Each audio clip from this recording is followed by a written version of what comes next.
Ya, halo semuanya, perkenalkan nama saya Dania Kalisa Zara, dan di sini saya ingin mempresentasikan mengenai bab satu di mana bab satu chapter satu dari buku yang diberikan oleh Pak Haris untuk kita sebagai bahan untuk pembelajaran untuk direpresentasikan, yang dimana bab chapter satu ini merupakan pengantar geologi, di mana eh, di chapter satu ini kita akan mempelajari apa itu geologi, terus apa ya, ilmu-ilmu kebumian yang mendukung eh, keilmuan dari geologi itu sendiri, dan dan kita dapat mengulik bagaimana dan apa saja proses gitu yang terjadi dan juga efek ataupun dampak daripada aktivitas-aktivitas yang terjadi dalam ilmu kebumian atau ilmu geologi ini sendiri.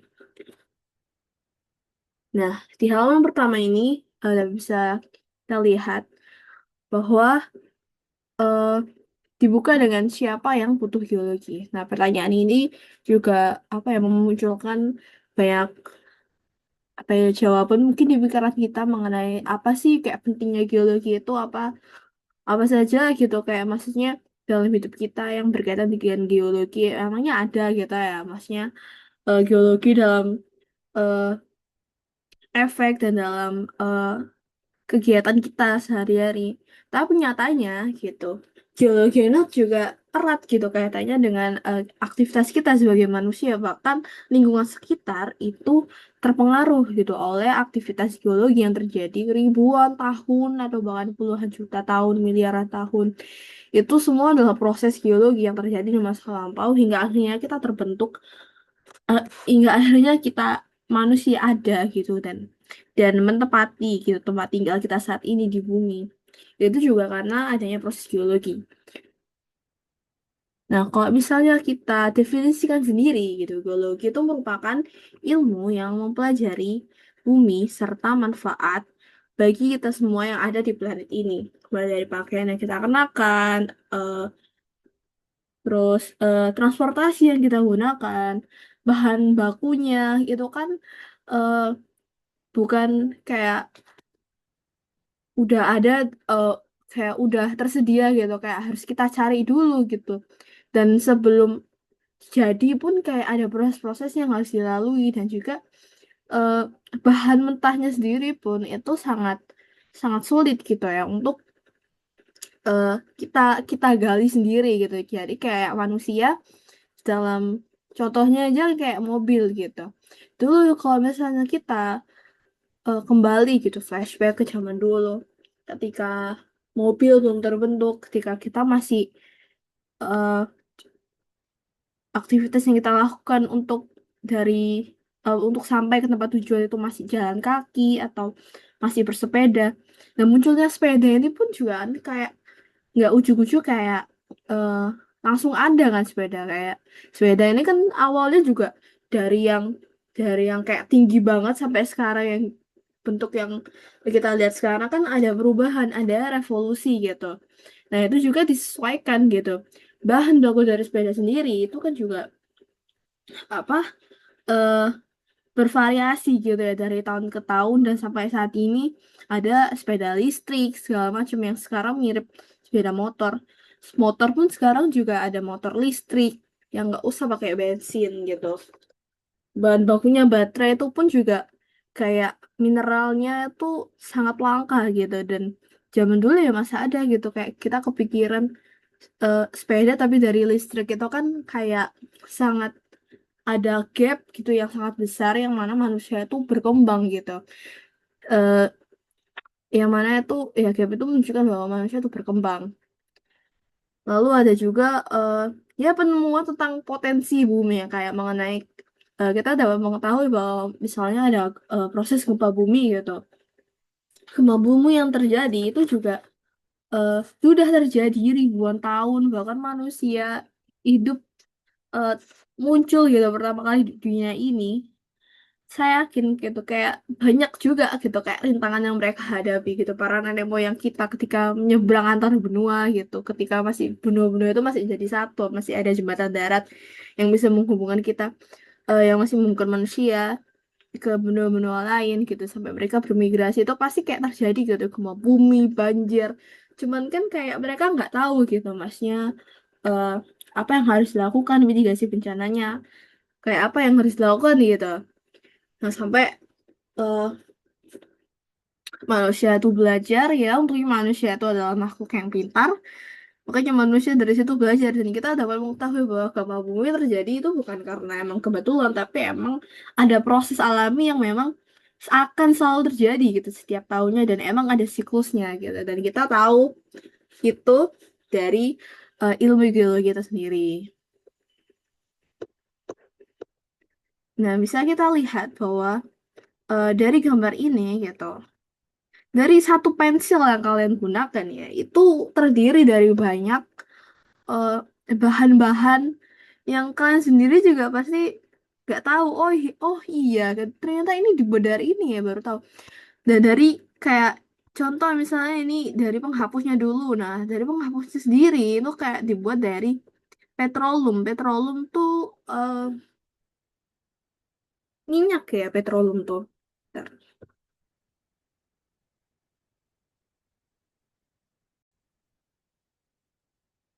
Nah, petroleum itu minyak ya, minyak mentah. Dia tuh kayak cairan kental yang berwarna gelap. Nah, ini bayangin kayak penghapus kita, bukan cuma di pensil doang. Kayak penghapus yang warna hitam lah, yang warna biru lah, yang warna putih. Itu dari minyak mentah, bayangin. Kalian bisa bayangin nggak kok ternyata penghapus kita itu dari minyak.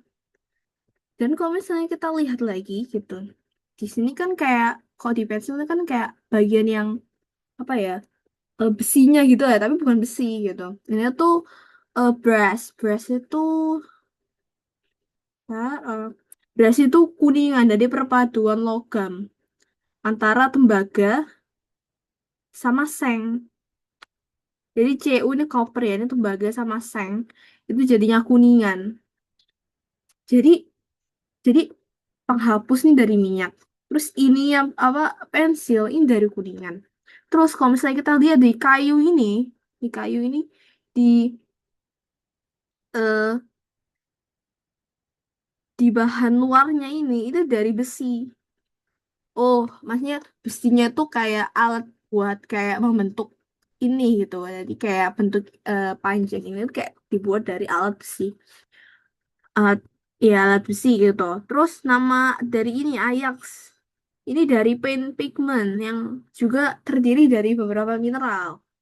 Terus ada juga warna dari ini warna kuning ini juga dari mineral juga. Terus kok misalnya kita lihat di sini, di sini apa kayunya ini dari clay. Clay itu tanah liat gitu. Terus kalau misalnya kita ujung itemnya ini yang buat nulis ini dari grafit. Grafit itu eh, mineral juga. Kalau nggak salah grafit itu kayak karbon gitu. Karbon yang mana ya selain pensil, ujung pensil dia juga jadi bahan baterai. Jadi kayak bayangin bahan pensil juga jadi bahan baterai gitu. Dan dalam satu pensil ini gitu terdapat banyak sekali mineral dan juga minyak yang terkandung di dalamnya gitu. Yang apa yang ada di sini gitu. Jadi kayak bayangin apa ya, barang sederhana yang kita pakai sehari-hari itu eh, ada banyak mineral, ada banyak apa ya, bahan yang tercampur gitu, yang ada untuk menjadi satu kesatuan yaitu pensil. Jadi bayangkan sekompleks apa gitu juga kita membuat barang yang lebih besar seperti transportasi, seperti mobil, sepeda itu entah berapa macam apa ya mineral dan batuan atau bahan baku yang dicampurkan sehingga menjadi satu apa ya, satu penemuan, satu apa ya, material yang pas gitu untuk menjadi bentuk transportasi yang kita inginkan gitu.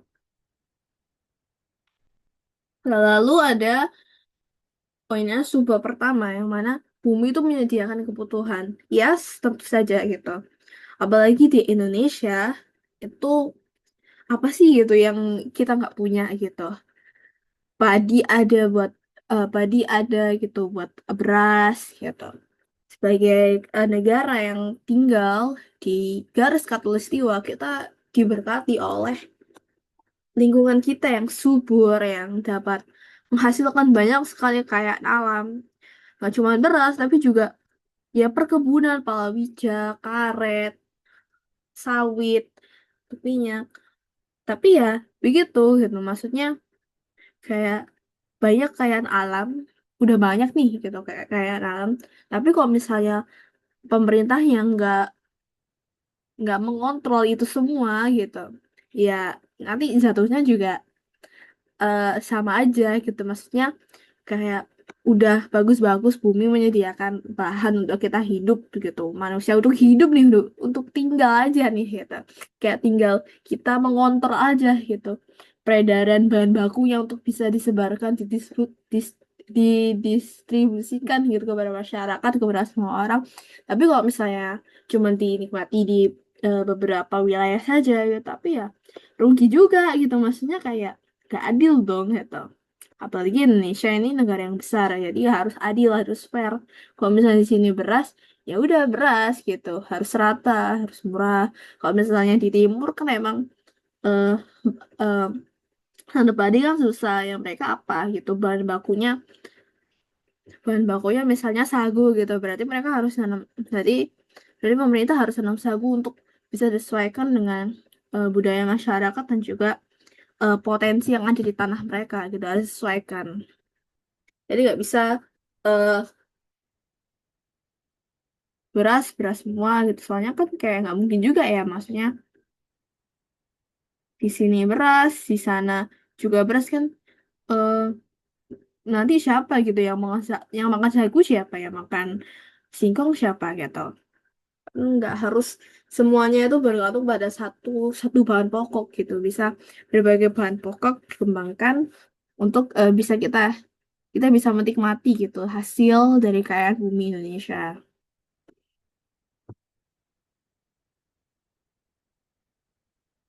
Nah, dengan kekayaan kita gitu, bahkan sistem gitu ekonomi negara-negara di barat tuh ya sangat iri gitu melihat kita. Makanya kita sampai bisa dijajah kayak ribuan tahun gitu. Ya, iya nggak ribuan sih. Apa ya, ratusan lah gitu ya oleh Belanda. Tapi nggak tahu sih itu benar atau enggak.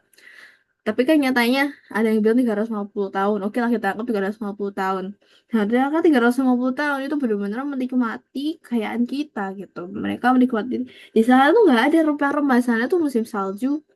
Musim salju, apa, tanah kering, tanah itu keras gitu. Mereka palingan juga nanamnya gandum, gandum, jagung. Kayak susah nanam padi itu. Maka karena matahari di sana kurang. Makanya gitu, banyak negara di, di Asia gitu, khususnya kan negara-negara yang tropis, itu sangat bergantung gitu pada kita gitu. Contohnya aja ini, ekonomi Serikat tuh, ekonomi Amerika Serikat tuh khususnya bergantung pada minyak bumi sebagai sumber energi yang murah, karena dalam beberapa dekade gitu Amerika Serikat telah menghabiskan sebagian besar cadangan minyak bumi yang diketahui di negaranya, yang membutuhkan waktu ratusan tahun bagi alam untuk jutaan tahun dibutuhkan untuk menyimpan minyak di dalam bumi. Dan negara Amerika sendiri itu kan juga ada ya mereka kayak minyak gitu, tapi kan ada negara lain yang kita tahu seperti Brunei, Saudi Arabia, terus Irak, Iran itu kan negara dengan hasil minyak gitu ya, dan itu mostly di Asia. Dan untuk menyeimbangkan gitu, maksudnya yang eh, impor yang masuk dan ekspor yang keluar itu kan mereka harus apa ya, menstabilkan, dan istilahnya tuh antara yang kita konsumsi dengan yang kita impor itu nggak nggak apa nggak terlalu besar gitu ketimbang yang ekspor. Nah kan mata kurs dolar itu kan tinggi ya ketimbang negara-negara yang ya saya sebutkan lah, contohnya lah Iran gitu kan. Iran kan mata uangnya kan lebih rendah ya dibandingkan itu. Makanya mereka banyak sekali gitu kayak impor dari minyak-minyak di Asia, karena emang jumlahnya apa? Karena emang kurs Terus harganya tuh lebih murah gitu dan mereka dapat memenuhi kebutuhan minyak mereka di dalam negeri gitu sehingga mereka kayak dapat menstabilkan kayak oke jangan terlalu banyak gitu mengeruk dari negara dari negara kita gitu karena nanti akan habis mendingan kita impor aja gitu atau juga murah gitu. Jadi ya dan itu terjadi juga kan di Indonesia maksudnya kayak kita dijajah ratusan tahun untuk rempah-rempah dan ya apa meskipun begitu kan negara-negara Eropa sendiri kan juga dan juga Amerika juga gitu kayak masih impor juga kayak rempah-rempah seperti eh, jahe lah gitu kunyit lengkuas serai daun jeruk itu kan nggak ada gitu mereka kayak gitu dan mereka impor gitu ke negara Asia yang salah satunya seperti Indonesia.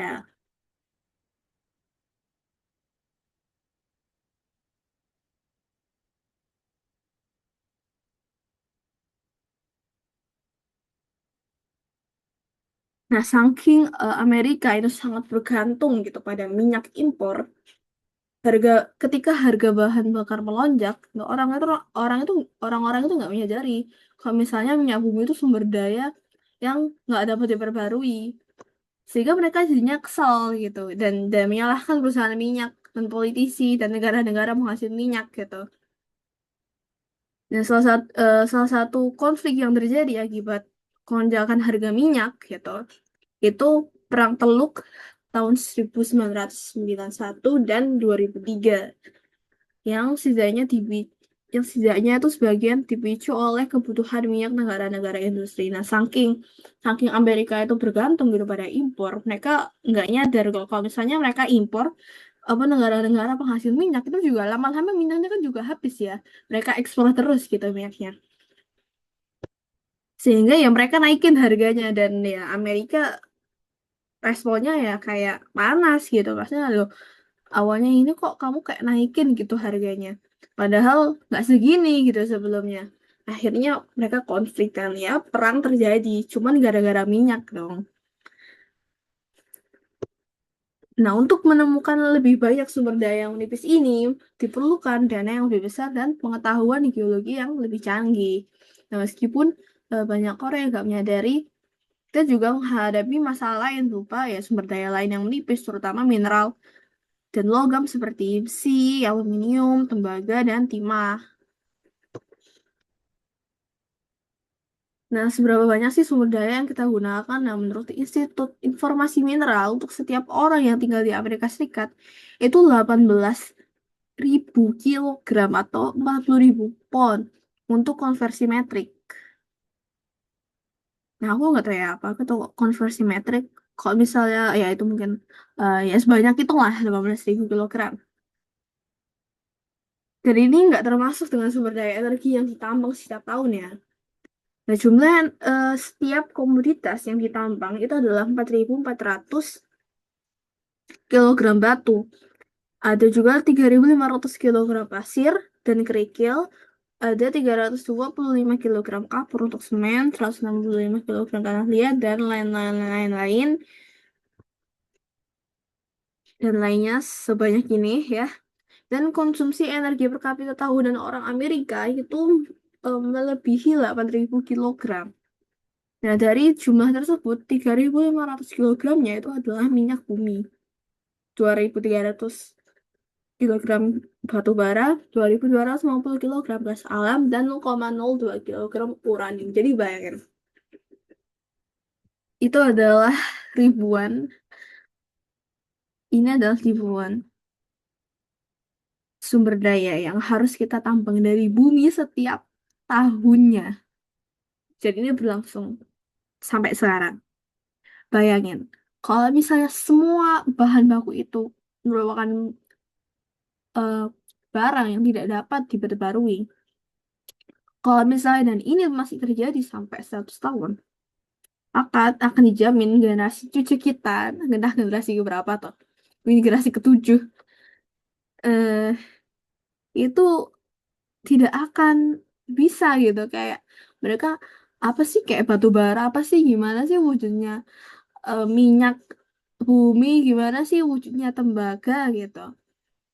Bayangin gitu, kalau misalnya itu amit-amit ya, makanya kayak kita nggak bisa bergantung sama bahan baku yang tidak dapat diperbarui gitu, sumber daya alam yang tidak dapat diperbarui. Makanya gitu kita butuh apa ya solusi gitu akan permasalahan ini, karena nggak bisa nih kita kayak dibiarkan terus dan apa nggak ada solusinya gitu. Kayak kita sebagai manusia yang di bumi ini juga terancam gitu. Ini baru Amerika loh, baru Amerika, belum Indonesia yang juga merupakan salah satu penduduk yang terbesar di dunia keempat. Amerika itu nomor 3. Jadi kita setelah Amerika, dan di atas Amerika pasti ada Cina dan juga India, dan sekarang ada Pakistan yang memimpin, dan bagaimana gitu. Dan bagaimana dengan negara-negara lain? Ada banyak, berapa negara gitu di bumi ini, 200 dan kalau misalnya mereka punya sebanyak ini gitu, apa jumlah bahan bak bahan baku, jumlah mineral dan logam sebanyak ini yang harus mereka habiskan, udah habis, benar-benar habis kering kerontang ini bumi ini, karena kayak ya buminya nggak akan selamat gitu, kita juga nggak akan selamat gitu karena ulah kita sendiri, karena ya kita mau manusia sifatnya merusak ya, kita masih belum ada gitu, kayak kemunculan kita juga merupakan bentuk perubahan, apa ya, memberikan bentuk perubahan yang sangat besar pada bumi ini. Nah, salah satunya ya seperti ini, kekayaan bumi yang terjadi karena aktivitas-aktivitas yang terjadi jutaan tahun itu bisa hilang gitu.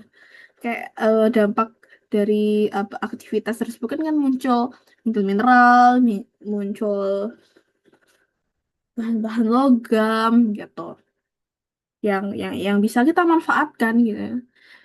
Dan karena ada dan karena manusia ada gitu, ya karena kita semua ada gitu, bahan-bahan itu tadi yang tercipta dari tahun-tahun bisa habis gitu. Jadi ya sangat sangat apa ya, mengkhawatirkan lah kondisi kita. Lalu ada melindungi lingkungan. Nah, tentu saja gitu, karena banyak energi dan logam gitu yang kita ekstrak, kita keruk setiap harinya, itu juga memiliki dampak gitu terhadap keseimbangan alam di bumi. Nah, oleh karena itu, kita sebagai penghuni bumi itu nggak bisa melakukan penambangan secara sembarangan.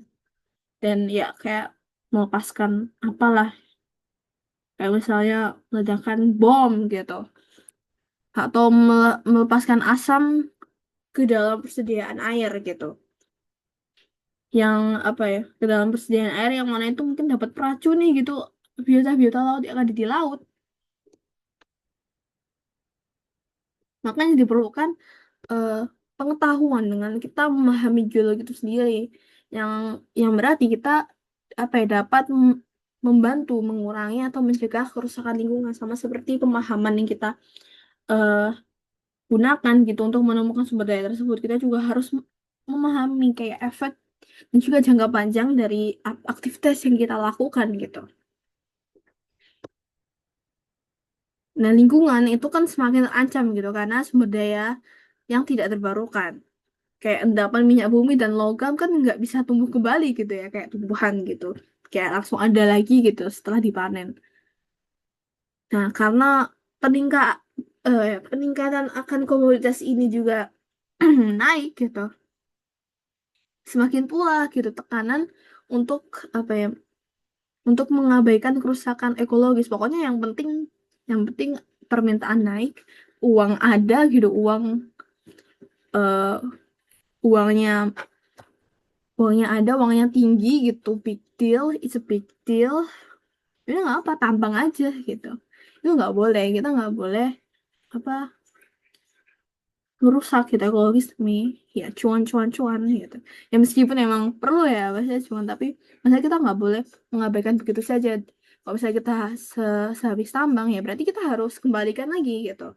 Kita harus mensuburkan lagi tanah-tanah yang sudah kita keruk, entah kamu tanam pohon lagi, entah kamu pakai cara apa lah, pokoknya kembalikan lagi yang kamu keruk tadi jadi subur lagi, ya meskipun nggak akan jadi subur sih, tapi setidaknya ya eh, nggak rusak lah gitu ekologis setidaknya apa yang kamu lakukan ya kamu tanggung jawab gitu. Setelah kamu tambang ya berarti kamu harus lakukan entah reboisasi, entah reklamasi, atau apa ya revegetasi itu harus kamu lakukan gitu supaya ya lingkungan mungkin dalam 5 tahun ke depan tanah-tanah itu juga akan nanti kembali subur lagi meskipun dalam rentan 5 tahun tapi setidaknya kamu sudah bertanggung jawab gitu. Nah permisal eh, dan permasalahan yang melibatkan minyak bumi ini membuat perusahaan minyak itu memperkerjakan ahli geologi untuk menemukan ladang minyak yang baru gitu karena pada banyak sekali ya tingginya permintaan minyak di negara-negara ya di negara-negara seperti Amerika, Eropa, bahkan Indonesia juga meskipun kita memiliki sumber daya minyak gitu, kita tetap impor karena memang sumber daya minyak kita juga sedikit gitu untuk kita memenuhi kebutuhan kita sebagai masyarakat Indonesia kita juga perlu mengimpor karena itu gitu masyarakat dan pemerintah itu bergantung pada ahli geologi untuk menemukan potensi dampak lingkungan dari pengambilan minyak bumi dari tanah gitu.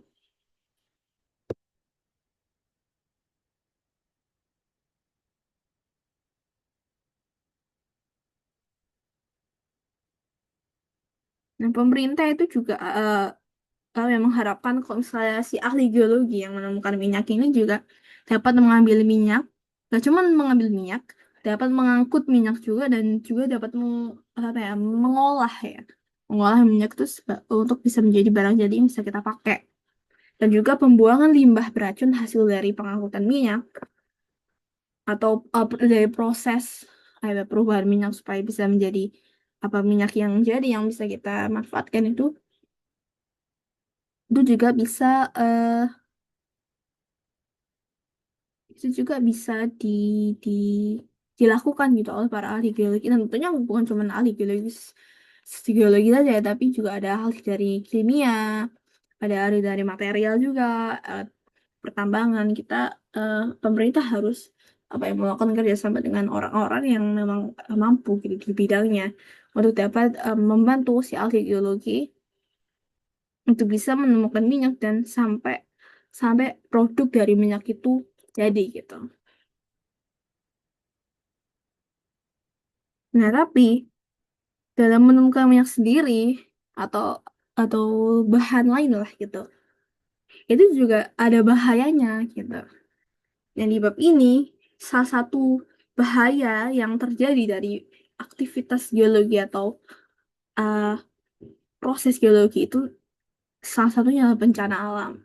Bencana alam yang terjadi itu ada gempa bumi, badai gitu. Ada tanah longsor, gunung berapi, banjir, dan juga tsunami gitu. Dan tsunami itu adalah yang paling berbahaya. Sebenarnya berbahaya sih masih kayak gempa bumi sama tsunami itu berbahaya, tapi tsunami itu entah kecil entah besar, efeknya itu sangat-sangat besar. Maksudnya sangat-sangat terasa gitu loh. Karena saya kan banyak kan warga Indonesia yang tinggal di daerah pesisir dan kalau bisa terjadi tsunami kecil aja gitu. Perahu-perahu, kapal-kapal itu bisa terombang-ambing gitu, bisa lepas gitu. Karena emang laut itu sangat sangat apa ya brutal kalau bisa katakan apa ya katanya brutal karena kayak kalau misalnya kita bisa melihat ya kalau misalnya kita tahu ya manusia sendiri ke apa ya penjelajahan di bawah laut ketimbang di atas nih di atas langit nih di as di angka di luar angkasa manusia tuh masih banyak maksudnya manusia itu masih bisa gitu menjangkau luar angkasa kita di luar luar ya di luar angkasa ya dari bumi ke luar angkasa di atas kita nih, di atas langit tuh manusia masih bisa, tapi manusia 0, berapa ya?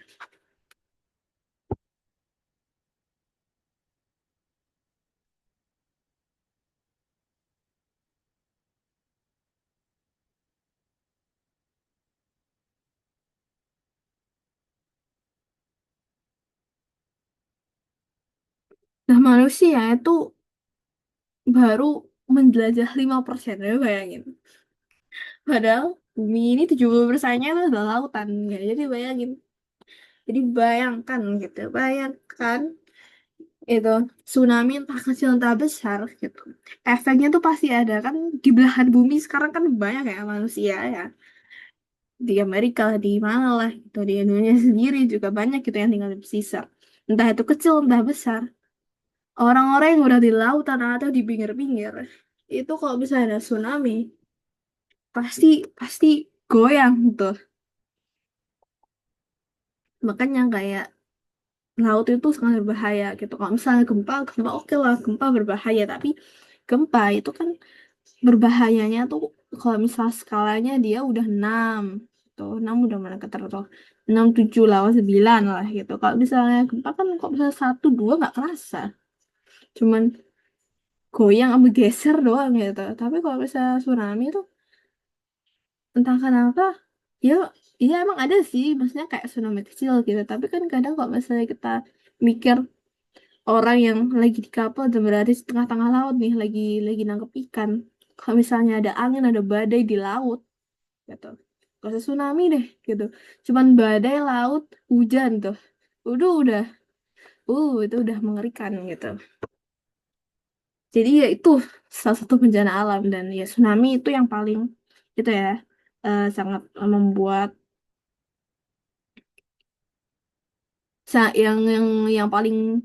yang paling berbahaya gitu. Di sini ada contoh. Oh, bukan, ini ada sejarahnya. Sejarah sebelum apa ya, istilah tsunami itu ada. Sebelum 26 Desember 2004. Nah, tsunami itu istilah untuk apa ya, sebelumnya itu belum ada ya istilah tsunami. Pokoknya apalah gitu, kayak sebuah kata mungkin mungkin apa ya, katakanlah eh, badai laut lah gitu. Ba- atau kayak gitu gelombang gelombang laut gitu. Gelombang laut. Nah, pada tanggal tersebut gitu, sebelum 26 Desember 2004, oh bukan, tanggal 26, sebelum 26 Desember, itu belum ada tuh. Tapi setelah tanggal 26, itu tanggal 26 Desember 2004, itu istilah tsunami itu ada.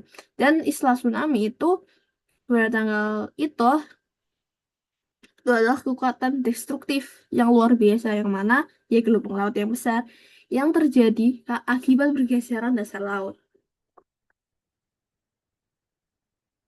Jadi istilah tsunami, oh ya ternyata istilah tsunami itu baru ada pada tanggal 26 Desember 2004. Terus ada gempa bumi yang terbesar di bumi itu terjadi 40 tahun terakhir, yang terjadi di lepas pantai Indonesia Utara. Itu gempa bumi juga berbahaya juga ya, apalagi kok misalnya magnitudonya udah tinggi, udah besar kayak 9 gitu, kayak di Aceh itu jelas. Itu udah gempa, tsunami pula. Oh, double combo. Makanya tsunami berbahaya, gempa bumi juga berbahaya, tapi dua-duanya, kok misalnya ada dua-duanya gitu, di setelah gempa langsung sambal tsunami, itu sangat-sangat berbahaya. Dan guncangannya, oh ya ini yang 9 ya, kayak yang di Aceh, oh oh 26 Desember 2004 itu tsunami yang terjadi di Aceh. Jadi bayangkan di Aceh itu gempa buminya itu terbesar. Gempa bumi di Aceh itu gempa bumi terbesar di lepas pantai Indonesia Utara di Aceh. Gempa buminya udah besar dan guncangannya tuh menyebabkan kehancuran yang meluas gitu di Provinsi Aceh, di Provinsi Banda Aceh. Nah, namun gempa bumi ini masih masih awal nih gitu. Gempa bumi yang tadi terjadi selang beberapa menit itu langsung ada tsunami yang menyusulnya. Dan tsunami itu disebabkan oleh gempa bumi itu sendiri yang terbentuk di sebagian besar dasar laut yang bergeser di sepanjang patahan. Energi yang ditransfer dari gelombang laut itu sangat besar. sehingga tsunami itu dapat memancar ke segala arah. Jadi semuanya tuh kena, nggak cuma satu arah doang, tapi semuanya tuh kayak kena. Dan ombak besar itu menghantam garis pantai Indonesia hampir seketika itu langsung akibat tsunami itu langsung menambah ribuan korban jiwa akibat gempa bumi dan kita tahu ya 2004 itu sangat-sangat ya menyedihkan gitu. Banyak kalau nggak salah 40.000 orang di Aceh sangat-sangat yang turut bertugas kita untuk warga Aceh. Dan ya kita bisa menjadikan ini sebagai bahan pelajaran kok misalnya kita bisa memitigasi bencana tersebut dengan mempelajari gitu ilmu geologi. Nah, nah kita tahu gitu, oh penyebab terjadinya tsunami itu apa, oh penyebab terjadinya gempa bumi itu apa, dan seperti itu. Nah, tsunami sendiri itu sebenarnya memiliki ketinggian gelombang yang kecil, dan tapi geraknya tuh cepat, sehingga nggak disadari orang-orang di atas perahu. Kalau misalnya tsunami itu merambat ke perairan yang lebih dangkal, itu kecepatannya melambat, tapi ketinggiannya menjadi lebih tinggi. Nah, waktu di Aceh tuh eh, dia tuh awalnya tuh kayak apa ya?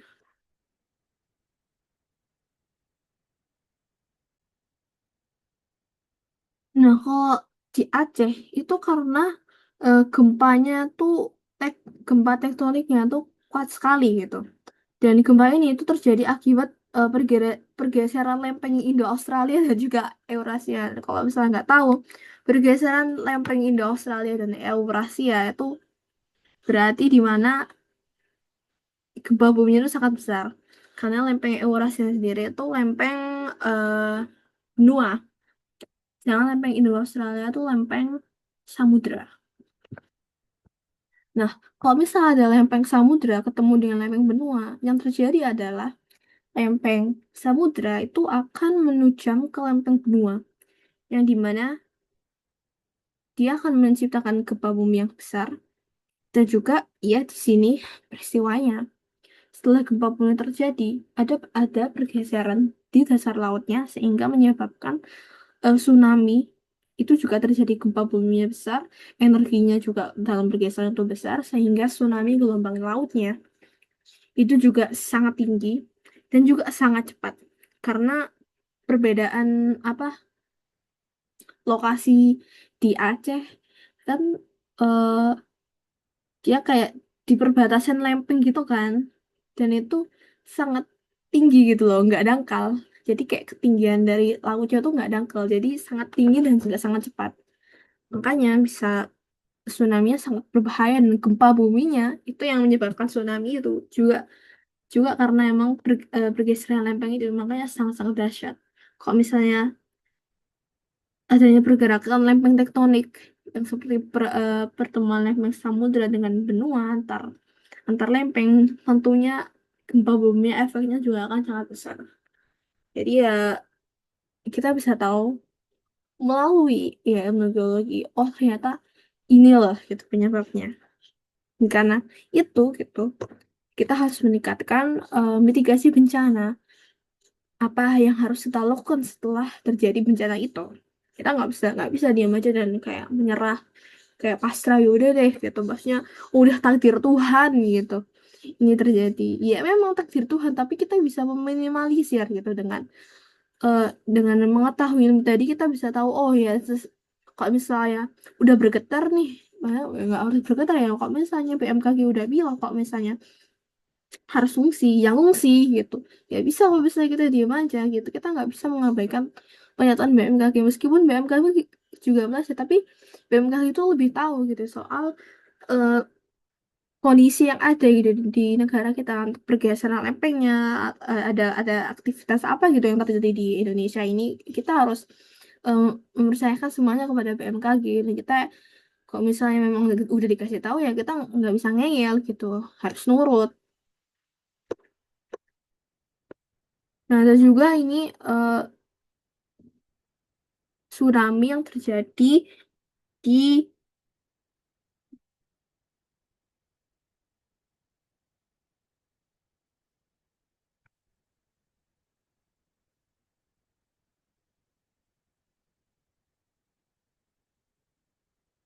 Oh ya, dan juga dijelaskan nanti di bab 7 ya, tapi ini nggak ada bab 7. Tapi yang pasti tsunami itu ya tergantung dari apa dangkal atau enggaknya gitu ya perairan. Kalau misalnya dangkal ya, jadi dia kecil tapi cepat. Makanya tsunami itu cepat lah, nggak kerasa lah tsunami itu. Nah, ada nih, ketika tsunami itu merambat ke perairan yang lebih dangkal, itu kecepatannya melambat dan ketinggian gelombangnya menjadi lebih tinggi. Nah, ketika tsunami itu mencapai Thailand, India, Sri Lanka, dan 8 negara lainnya, itu gelombangnya itu setinggi 14 meter dengan cepat mengenangi masyarakat pesisir. Nah, bayangin yang meskipun lambat dan cepat 14 meter juga gitu, tinggi juga. Jadi kayak bayangin ya gimana di Aceh tahun 2004. Aduh, aduh. Ya kita harus syukur, ya kita harus menjadikan itu sebagai pelajaran. Nggak bisa kita membiarkan hal itu terjadi kedua kalinya. Cukup sekali saja. Dan kalau misalnya memang ada lagi siklus seperti itu, ya semoga masyarakat kita eh, tidak banyak gitu memakan korban.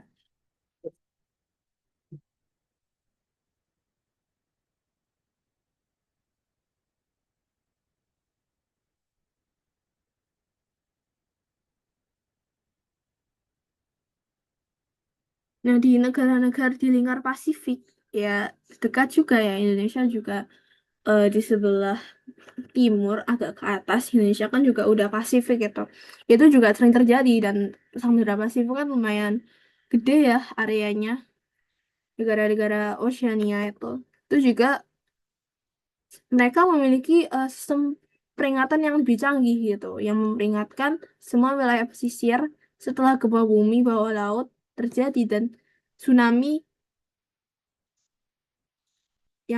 yang besar itu mungkin akan terjadi. Nah, Indonesia juga harus mencontoh dan belajar ya dari negara-negara di lingkar Pasifik itu.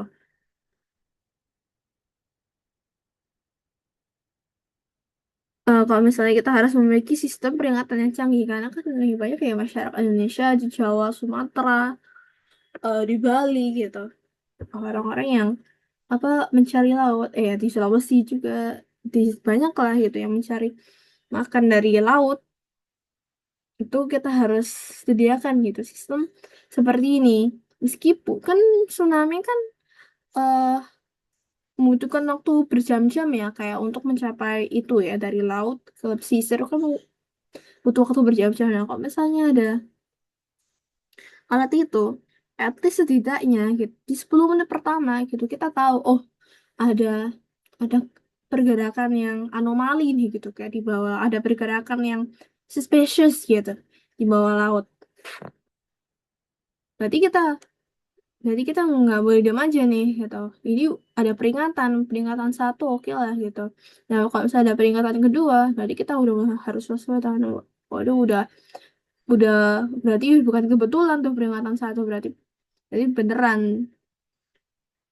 peringatan satu. Berarti kalau misalnya peringatan kedua, berarti kita harus siap-siap untuk segera pergi gitu dari area itu. Misalnya gempa bumi yang menghasilkan tsunami di Alaska dan Chili. Itu kan waktunya berjam-jam untuk mencapai Hawaii. Nah, karena ada beberapa waktu itu, orang-orang di sekitar situ juga pasti akan apa punya waktu gitu untuk mereka ya pergi dari area itu sejauh-jauhnya ya, se ya sejauh-jauhnya, selama-lamanya supaya ketika datang itu ya nggak ada korban jiwa gitu. Lanjut. Lalu ada juga halnya bencana alam yang terjadi itu adalah letusan gunung berapi. Nah, seperti gempa bumi dan juga tsunami gitu. Letusan gunung berapi itu merupakan eh, pelepasan gitu energi bumi secara tiba-tiba dari magma. Ada juga yang mulai dari magma terus merambat keluar sampai akhirnya meletus. Ada juga fenomena fenomena yang langka sih sebenarnya dari mantel. Jadi dia dari mantel bawah merambat sampai ke atas sampai eh, muncul juga gitu meletus seperti gunung berapi. Nah, letusan gunung berapi itu bisa berbahaya. Tapi bahaya terbesarnya itu bukan letusannya sebenarnya, tapi puing-puing vulkanik atau material yang keluar gitu dari letusan itu. Kalau misalnya puing nggak ada letusannya cuman letusan gunung berapinya cuman eh, aliran lava gitu, itu masih oke, masih masih apa ya? Warga fungsi aja. Kita tinggal nunggu aliran lavanya mendingin. Tapi kalau misalnya letusan gunung berapinya itu eksplosif, yang berarti dia memuntahkan juga material yang ada di dalam bumi ini. Materialnya itu yang dimutahkan itu bisa sangat berbahaya dan bisa sangat eh, menimpa korban gitu. Karena materialnya tuh kayak batu-batu besar gitu. Dan juga abunya yang menyebabkan orang itu nggak bisa nafas. Jadi seperti itu. Jadi batu itu kan juga bisa menghancurkan rumah-rumah warga kan. Jadi ya emang yang paling berbahaya tuh sebenarnya materialnya gitu. Puing-puing vulkanik gitu yang jatuh dari aliran lava ataupun ya dari letusan itu sendiri kayak apa terlontar gitu. Entah kemana ya itu yang harus kita waspadai.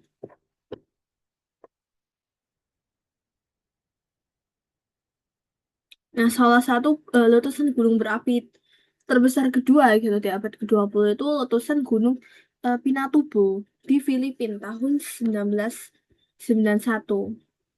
Yang dimana tuh para ahli itu berhasil gitu memprediksi letusan klimaks. Jadi kayak ketika benar-benar puncak-puncaknya gunung ini meletus, nah para ahli geologi itu dapat memprediksi.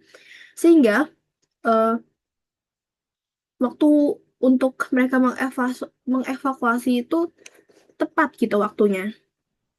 Dan juga pejabat Filipina itu juga membantu gitu, membantu mengontrol dan juga mengevakuasi warga sehingga puluhan ribu jiwa itu terselamatkan dari aliran birokrasi dan semburan lumpur.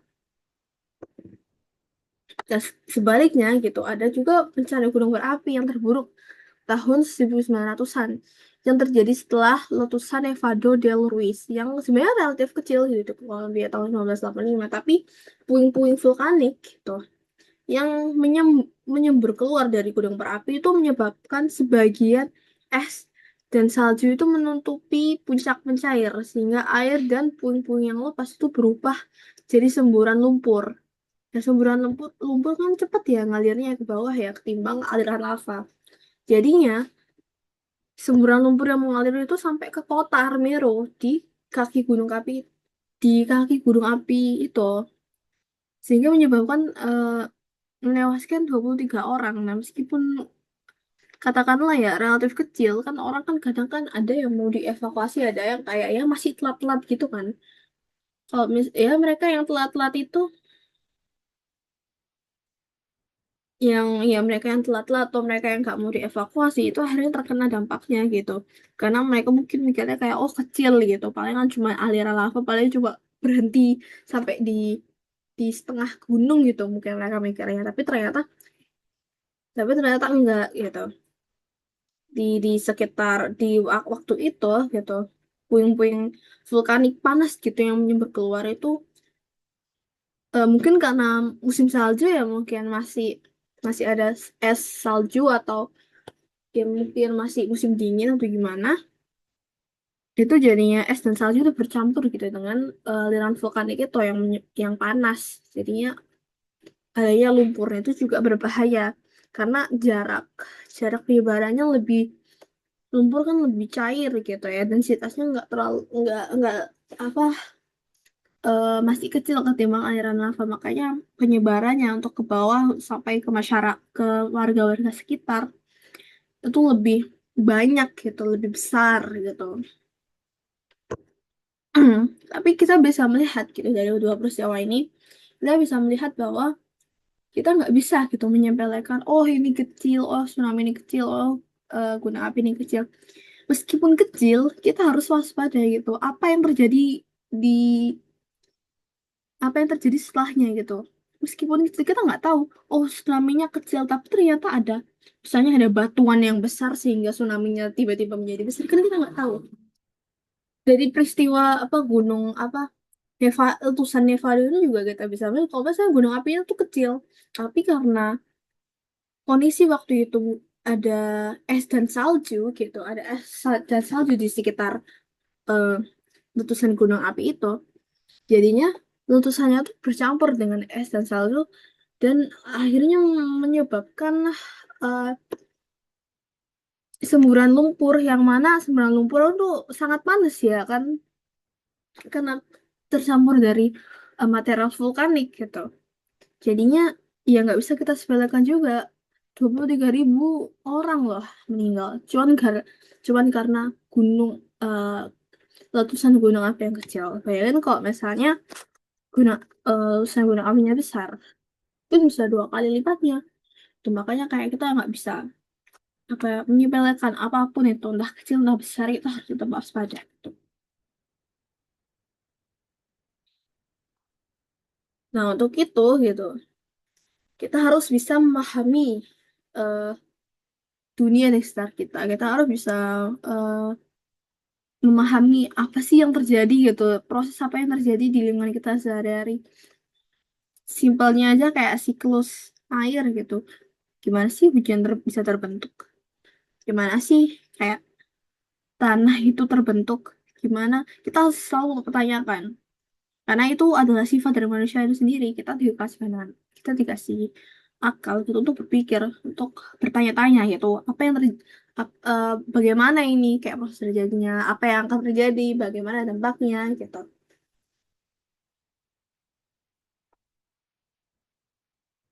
Nah, semakin berkembang gitu manusia, ilmu pengetahuan itu juga berkembang sehingga sampai sekarang ini banyak sekali pengetahuan baru dari penemuan ilmuwan yang terjadi gitu mengenai kebenaran yang mereka dapatkan tentang dunia di sekitar mereka. Bahkan kalau misalnya kita fokus gitu pada keilmuan geologi, kalau misalnya kita bandingkan dengan dulu, ya tentunya ada perubahan yang sangat besar. Dan ya dari eh, dari beberapa contoh di atas dari tsunami, gempa bumi, dan juga letusan gunung api kita dapat mempelajari kalau kalau misalnya eh, proses yang terjadi di bumi itu bukan kebetulan. Itu memang ada secara teknis itu bumi itu nggak ujuk-ujuk kayak oh mereka mengeluarkan material gitu, oh meletus gitu. Ada yang membuat gitu. Bumi itu bisa mengeluarkan letusan apa ya, mengeluarkan magma sehingga sehingga tercipta letusan gunung api. Nah, kita harus menanyakan apa sih yang terjadi di bumi kita sendiri. Kita harus mengetahui apa aja eh, apa apa aja sih kayak eh, di bumi kita itu ada apa aja gitu lapisan-lapisannya, entah strukturnya itu bagaimana, terus proses yang terjadi di dalam bumi ini sendiri. Nah, itulah yang kita pelajari di geologi.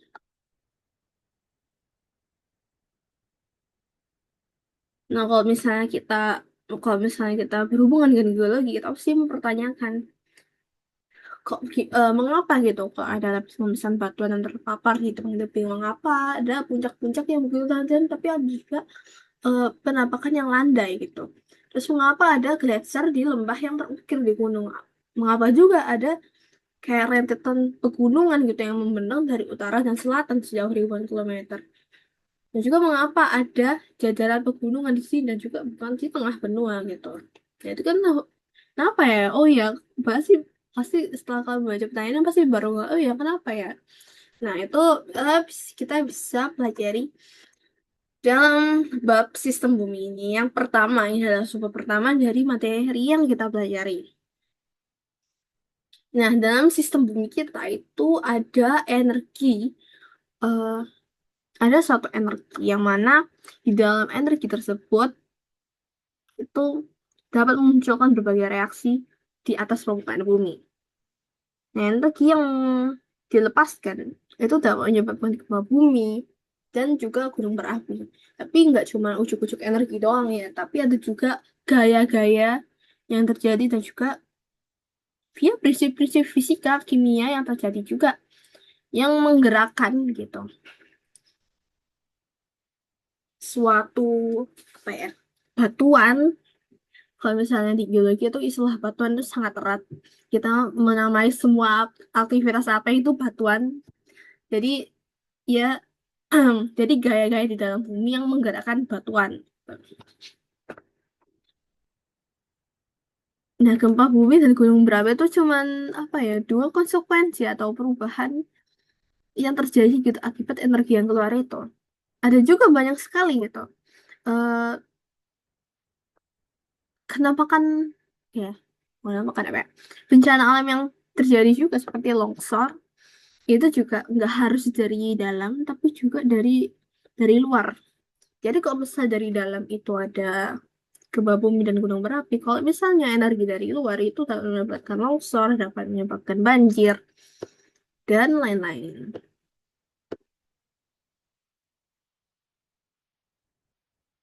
Nah, yang tulis tujuan buku ini itu untuk membantu Anda gitu memahami bagaimana dan mengapa perubahan dari ya perubahan itu terjadi. Perubahan itu terjadi. Itu maksudnya perubahan di dalam bumi gitu loh. Maksudnya kayak energi yang keluar dari itu kenapa kok bisa terjadi kayak gitu. Terus ada juga energi yang dari luar ya kan. Yang aku ngomongin tuh kenapa juga bisa terjadi. Nah, itu adalah tujuan dari buku ini diciptakan. Jadi secara spesifiknya gitu, kita memusatkan perhatian kita pada geologi fisik yang merupakan cabang geologi yang berhubungan dengan material bumi, terus perubahan di permukaan dan interior bumi, serta gaya dinamis yang menyebabkan perubahan tersebut. Dengan kata lain, geologi fisik adalah tentang bagaimana bumi ini bekerja. Nah, geologi fisik ini ya merupakan salah satu mata kuliah yang saya pelajari. Ya, sesuai buku dari ini ya, tentang geologi fisik. Nah, untuk memahami geologi, kita juga harus memahami bagaimana bumi yang padat itu berinteraksi dengan air, udara, dan makhluk hidup.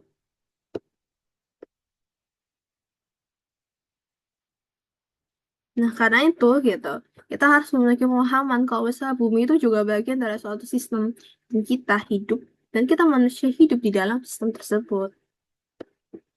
Sistem adalah bagian arbitrer yang dari alam semesta yang dapat dianalisis untuk melihat bagaimana komponennya saling berhubungan. Dan tata surya itu bagian dari ekosistem yang lebih besar lagi.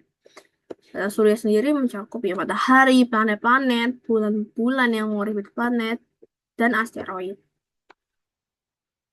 Sistem bumi itu cuman ya sebagian kecil lah gitu dari tata surya kita yang lebih besar. Dan tentunya sangat penting gitu bagi kita. Sistem bumi itu memiliki komponennya dan salah satu komponennya yaitu kita manusia. Dan juga ya ada hewan dan juga tumbuhan.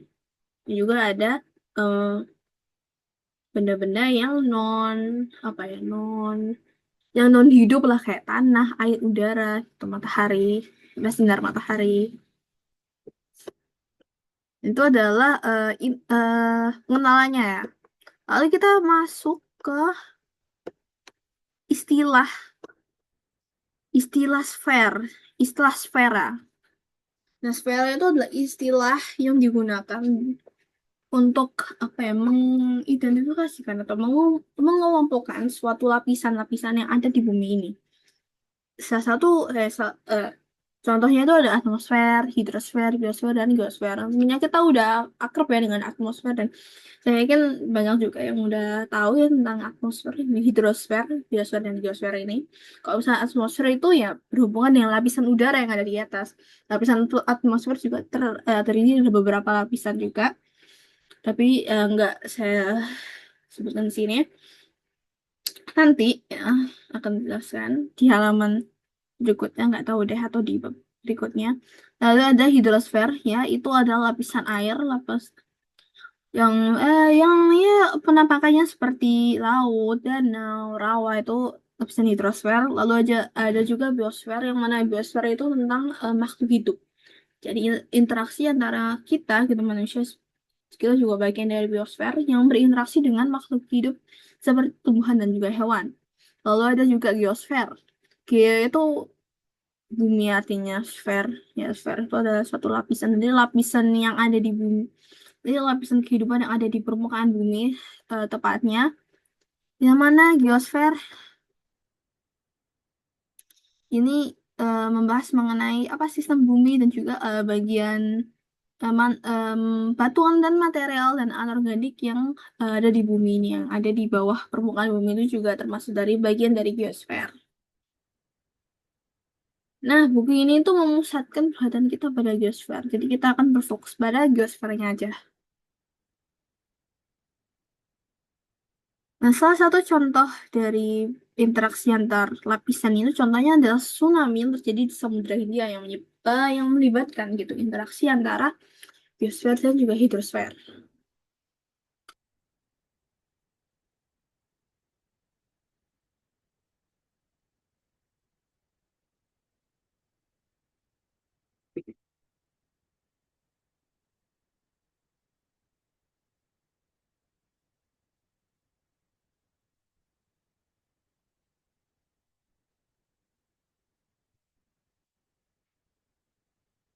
Nah, mengapa tsunami di Samudra Hindia itu merupakan eh, interaksi antara geosfer dan hidrosfer? Kok misalnya kita tahu ya, geosfer itu kan lapisan yang ada di permukaan bumi ya. Tsunami yang terjadi di Samudra Hindia itu kan berarti dia pertemuan antara dua lempeng samudra. Kalau misalnya terjadi pertemuan antara dua lempeng samudra itu juga akan terjadi gempa. Tapi gempanya bisa besar, bisa kecil, tergantung dari seberapa besar lempeng samudranya. Nah, kalau misalnya kita tahu ya proses dari tumbukan antar lempeng itu kan selalu yang menujam ke bawah itu kan selalu intensitasnya lebih tinggi ya. Kalau misalnya ada dua lempeng samudra yang bertabrakan gitu, yang bertemu, yang menujam juga akan selalu yang lebih tinggi intensitasnya. Yang mana gitu, proses dari pertemuan dua lempeng ini aja udah proses geosfer nih. Dan juga eh, lokasinya itu di samudra, yang mana samudra itu lautan ya, lautan luas. Jadi kita bisa simpulkan kalau misalnya ya tsunami yang terjadi di Samudra Hindia itu pergerakan dari lempeng yang merupakan geosfer dan juga lokasinya yang merupakan lapisan hidrosfer, ya berarti tsunami yang di Samudra Hindia itu interaksi antara keduanya gitu. Simpelnya kayak gitu. Nah, lalu empat sistem gitu ya, interaksi dari lapisan-lapisan itu juga eh menghasilkan tanah gitu yang kita temukan di ladang kebun yang merupakan tanah itu sendiri penting loh. Kalau misalnya nggak ada tanah, kita nggak bisa nanam, kita nggak bisa makan. Tanah sendiri itu merupakan campuran material organik yang terurai dan juga hancur, serta ada batuan juga ya, kayak kerikil juga kan, yang kecil-kecil itu kan bagian dari tanah juga. Nah, materi organik itu kan berasal dari tumbuhan. Nah, geosfer itu menyumbangkan batuan yang hancur itu. Nah, geosfer itu kan batuan tadi kan, batuan yang hancur itu kan akibat udara yang mana di atmosfer dan juga air yang mana di hidrosfer. Jadi tanah yang berasal dari materi organik biosfer terkena dengan bercampur dengan eh, kerikil yang merupakan lapisan geosfer, dan kerikil itu terkena dari proses atmosfer dan juga hidrosfer. Akhirnya empat empat lapisan itu empat interaksi dari empat lapisan itu menyebabkan terbentuknya gitu, terbentuknya sistem tanah ini. Nah, yang kita hinggapi saat ini kan tanah semua. Ya, itu berarti dari situ toh awal mulanya tanah terbentuk. Lalu ada konsep-konsep penting gitu yang ada di geologi fisik. Nah, konsep penting itu tadi ditunjukkan oleh dua contoh mesin sederhana, yaitu, oh ini gambar ini.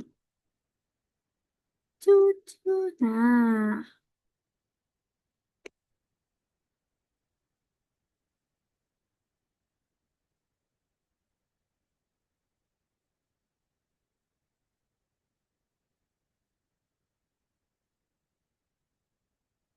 oh ini gambarnya ini merupakan konsep penting. Nah, kalau kalian tahu, kok kalian nih mungkin masih belum apa paham apa sih konsep penting, cuma ada botol sama apa ini, teapot, ada juga kincir angin. Apa sih gitu maksudnya? Nah, kalau misalnya kita mikir lagi, nah, botol ini bukan botol ya, ini tuh lava lamp. Lava lamp itu lampu. Lampu yang mana dia tuh panasnya itu dari bawah terus ke atas. Jadi lampunya tuh awalnya dari bawah, terus memancarkan energi ke atas sehingga lampunya nyala gitu, terang. Terus itu yang A ya. Kalau yang B itu termos ya. Termos nggak sih itu? Nanti ya apa ya? Apa sih apa ya? Kalau misalnya aku nyampein di rumah tuh, ya tipot lah gitu. Tipot itu kalau dipanaskan, itu energi dari panasnya tipot itu dapat menggerakkan kincir anginnya itu berputar. Nah, kalau kita bisa simpulkan, kok misalnya ada dua tipe energi, pelepasan energi yang terjadi dalam benda yang ada di kehidupan kita sehari-hari. Yang energi yang pertama itu adalah internal, yang mana dia itu dari dalam, dari bawah, terus langsung ke atas.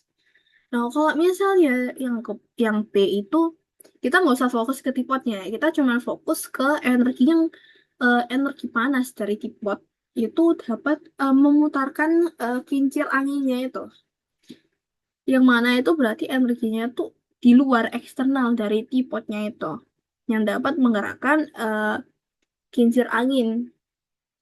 Jadi yang ingat saya, yang ingin aku ngomongin adalah geologi fisik itu kita meninjau dari dua jenis energi. Di dalam bumi sendiri itu ada sama juga konsepnya. Ada dua tipe eh, energi, yang mana internal dan juga eksternal. Kalau misalnya internal, itu panasnya itu berpindah dari dalam bumi ke arah bagian luar yang lebih dingin. Seperti pergerakan lempeng dan juga gempa bumi itu hasil dari energi internal ini. Nah, kalau misalnya eksternal, itu contohnya dari tenaga surya. Contohnya panas matahari itu menyediakan energi untuk menggerakkan atmosfer dan juga samudra, kayak siklus air ketika eh, panas itu mengevaporasi menguapkan air gitu. Terus kondensasi air mengembun dan juga terbawa angin sampai akhirnya hujan. Itu juga andil dari matahari, yang mana dia menggerakkan atmosfer dan juga samudra.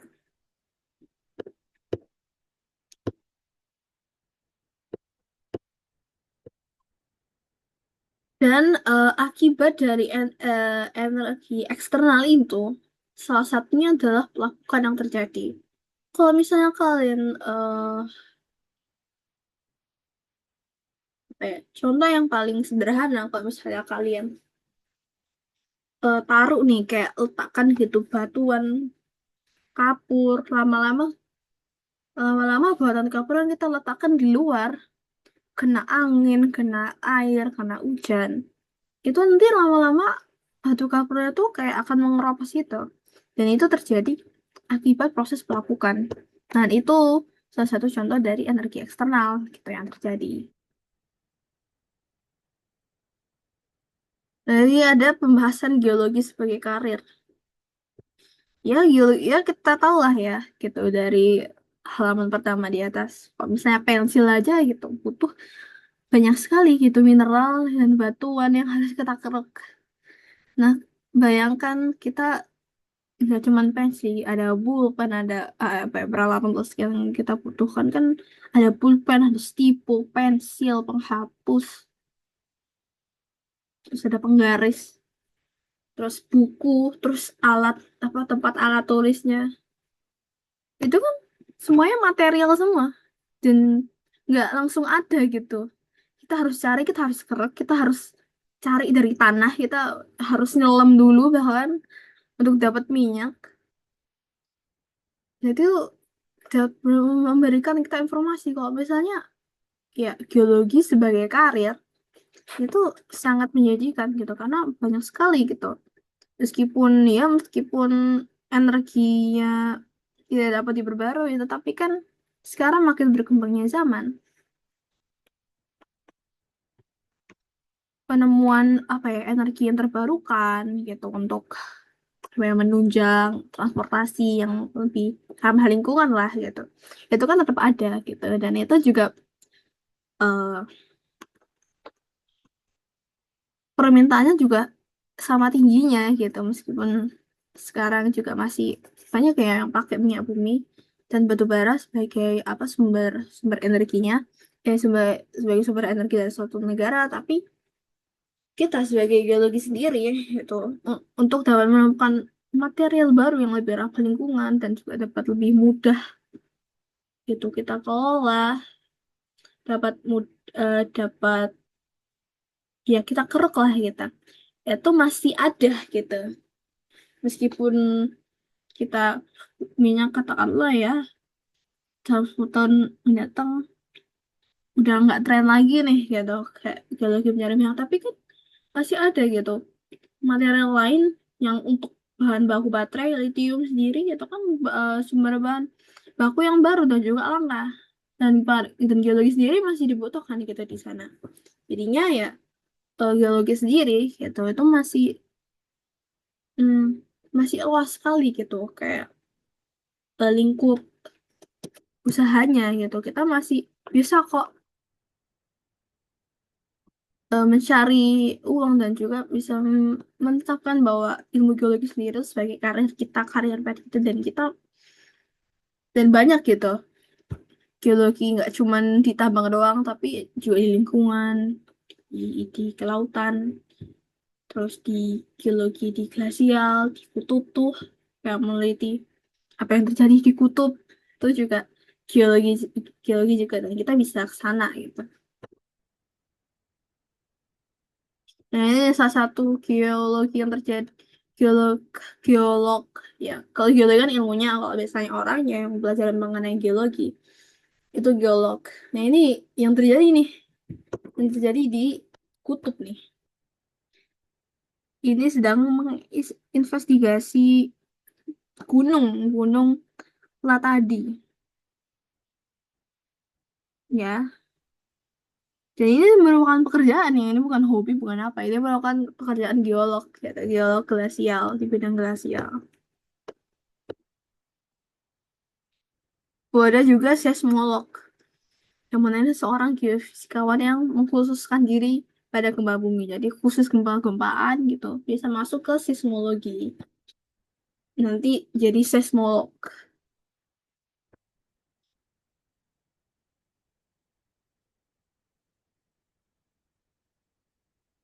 Nah, sekarang kita kembali ke topik ya, mengenai kita masih mengenai proses internal dulu.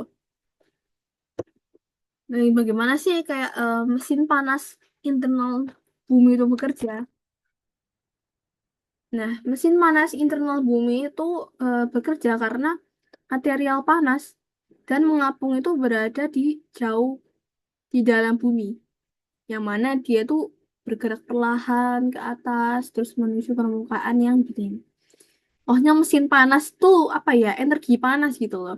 Jadi energi panas yang ada dalam bumi itu kayak bergerak perlahan gitu ke atas ke tempat yang kan dari panas kan pasti apa cenderung ke tempat yang lebih dingin kan. Ke tempat yang lebih dingin kan berarti ke atas permukaan bumi nih. Nah, akhirnya gitu. eh, Energi panas yang merambat ke atas itu ya dapat kita lihat efeknya seperti ya letusan gunung api gitu kok. Dan kalau misalnya kita ilustrasikan mengenai eh, tentang mengenai sih ngomong apa sih? Kalau misalnya kita ilustrasikan dalam kehidupan kita sehari-hari itu kita bisa bayangkan kok misalnya ada wadah lilin yang panas yang dipanaskan dari bawah. Ini contohnya nih.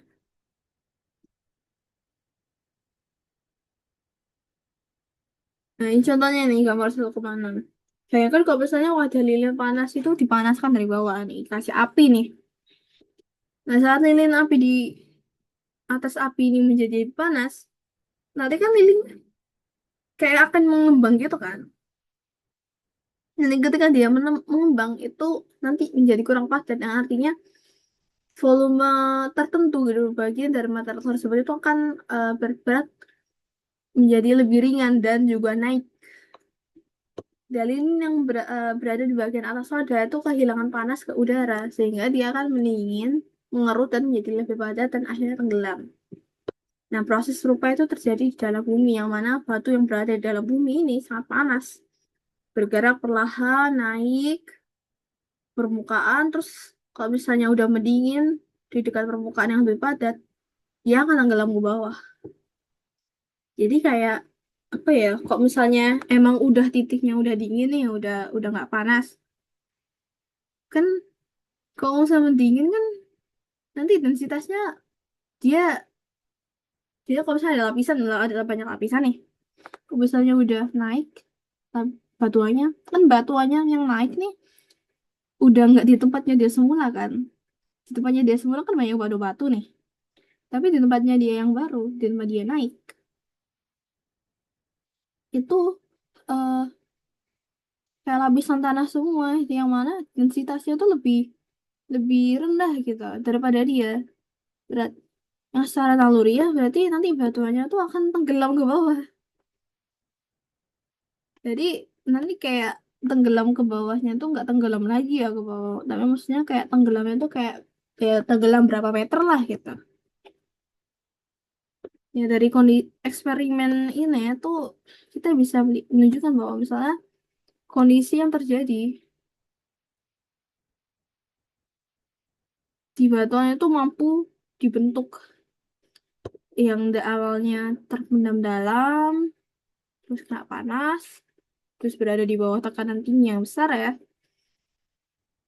Nah, namun kayak perubahan itu tuh kayak lambat banget.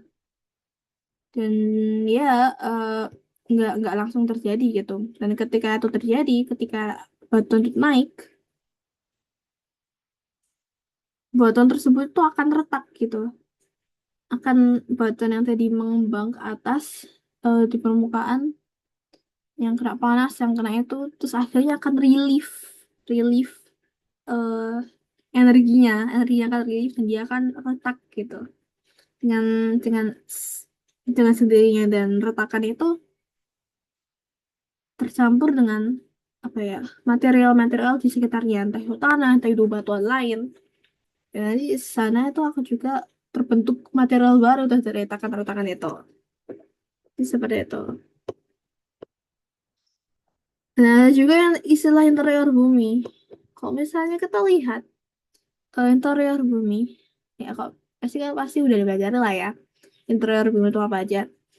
Nah mantle itu salah satu interior bumi yang mana itu zona konsentris bumi yang paling besar kalau paling tebel tuh. Mana tuh paling tebel gitu.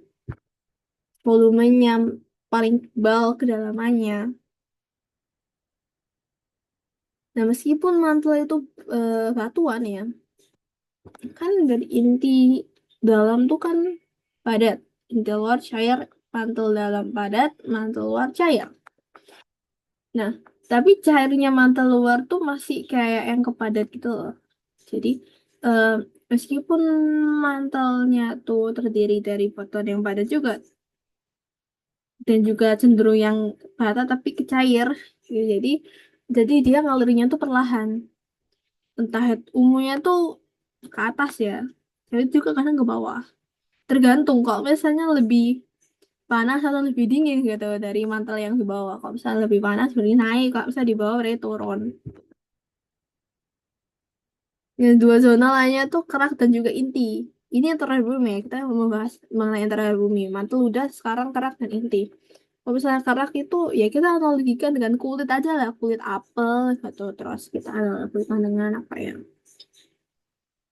Pai gitu. Pai bagian kerasnya kan di tengahnya ada fillingnya. Nah, fillingnya tuh mantel, terus bagian dasar permukaan, di bagian dasar banget itu inti. Kalau misalnya di bagian keras dari apa paste-nya sendiri itu eh, kerak. Nah, kita bisa bayangkan seperti itu.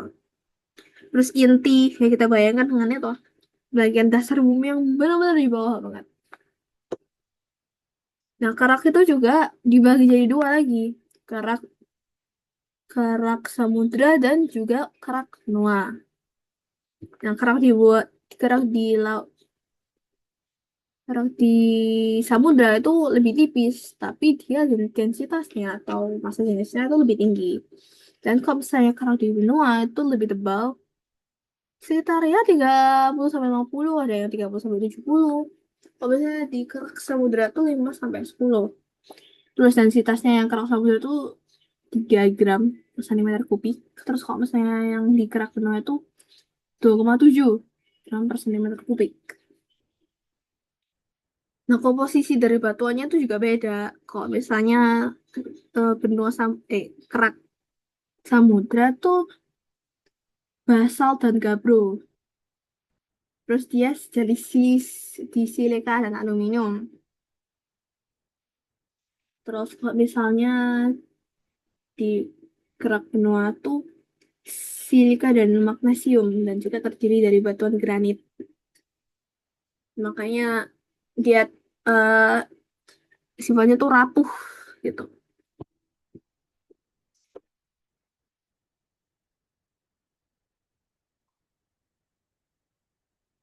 Ya, yang kerak dan bagian teratas mantul, jadi bagian mantel yang atas banget itu sifatnya tuh relatif kaku.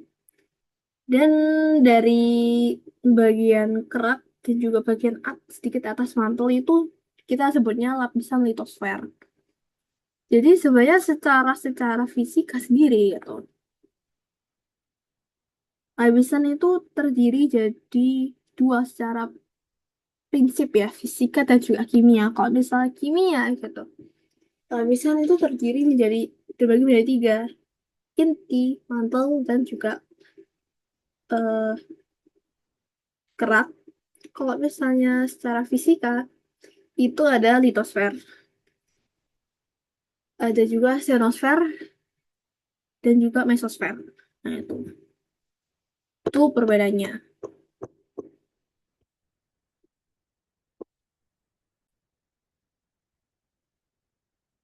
Lalu istilah ionosfer sendiri itu mantel juga, dia bagian dari mantel, tapi dia mendasari eh, lapisan litosfer. Dan yang mana lapisan ionosfer itu sifatnya dia kayak sebagai pelumas itu. Dia sebagai pelumas. Dia sebagai pelumas yang mana dia tuh sifatnya tuh cair. Dan apa konsep dari pergerakan lempeng yaitu karena adanya lapisan asthenosfer ini yang cair. Yang membuat lapisan di atasnya, lapisan litosfer itu mengapung di atas lapisan asthenosfer.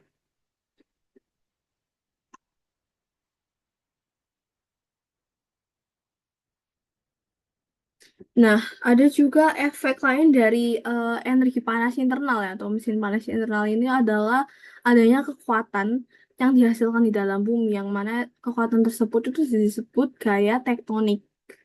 Nah, gaya tektonik itu menyebabkan deformasi batuan atau eh, eh, per- deformasi batuan serta pergerakan vertikal dan juga horizontal sebagian kerak bumi. Maksudnya apa sih deformasi itu kayak apa efek dari gaya tektonik? Nah, gaya tektonik itu kayak pergerakan lempeng-lempeng itu. Jadi kayak karena adanya gaya tektonik, lempeng-lempeng itu bergerak, lempeng-lempeng bergerak akan bertemu gitu dengan lempeng-lempeng lainnya sehingga mereka bertabrakan menciptakan suatu tumbukan, entah itu antar lempeng benua atau antar lempeng samudra atau antar lempeng benua dengan samudra. Dan hasilnya itu adalah keberadaan pegunungan. keberadaan pegunungan, terus munculnya pawang laut, itu hasil dari aktivitas dari tektonik itu. Nah, Gunung Everest itu juga, Gunung Everest kan di Himalaya kan. Nah, Gunung Everest itu tercipta itu karena akibat mm, aktivitas dari lempeng tektonik itu yang bergerak dan juga barat bertabrakan kan. Gunung Everest itu kan merupakan puncak tertinggi di dunia ya. Dan di Gunung Everest itu kan juga nggak cuma Gunung Everest saja, ada juga pegunungan Himalaya yang lain, yang mana pegunungan Himalaya itu terbentuk terbentuk akibat pertemuan dari dua lempeng, yaitu lempeng samudra eh, lempeng samudra dengan benua gitu.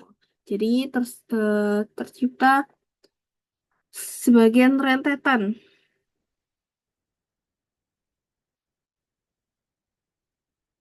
yang ada di pegunungan Himalaya itu.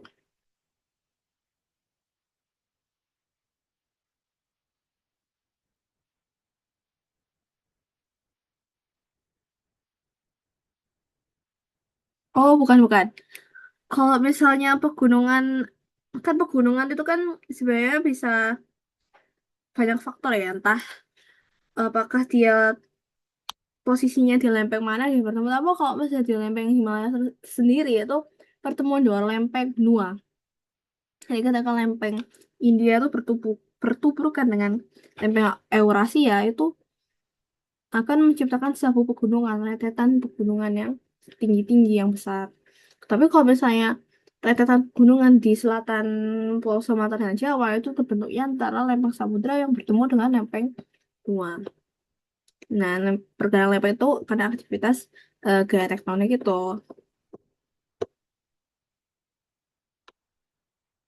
Nah, ini cara kerja mesin bumi itu didemonstrasikan oleh pergerakan tektonik lempeng. Jadi kita bisa melihat ya, kalau misalnya di sini, yaitu di sini ya secara gambar itu bumi tercipta, ke bumi terbagi gitu menjadi beberapa lapisan. Kalau di sini tiga lapisan ya. Di lapisan yang paling luar ini ada kerak ini tipis banget. Kayak kerak itu kayak cuma 1%-nya gitu loh dari lapisan bumi. Dan yang kedua itu adalah lapisan mantel yang lebarnya 2.900 kilometer. Terus ada juga inti luar atau outer core dan juga inner core. Ini interior bumi ya. Terus di crust sendiri ini ada oceanic crust, lempeng karak samudra, dan juga ada continental crust, itu karak benua. Terus ada upper mantle, terus ada asthenosfer. Terus pokoknya sebenarnya dari upper mantle sampai asthenosfer tuh bagian dari mantle sebenarnya. Cuman bagian mantle yang paling atas itu maksudnya litosfer. Tapi agak ke bawah dikit yang cair itu asthenosfer. Terus selanjutnya ya sisa kayak mantel mantel dalam gitu.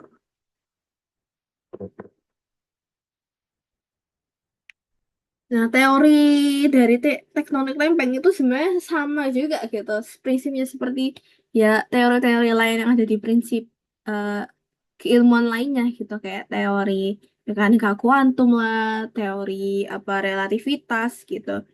Cuman bedanya di kebumian sendiri gitu.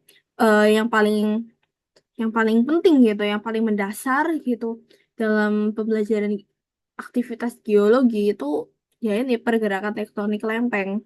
Karena kita bisa tahu kok misalnya lempeng ini sejatinya tuh bergerak kok. Jadi lempeng itu nggak diem aja gitu.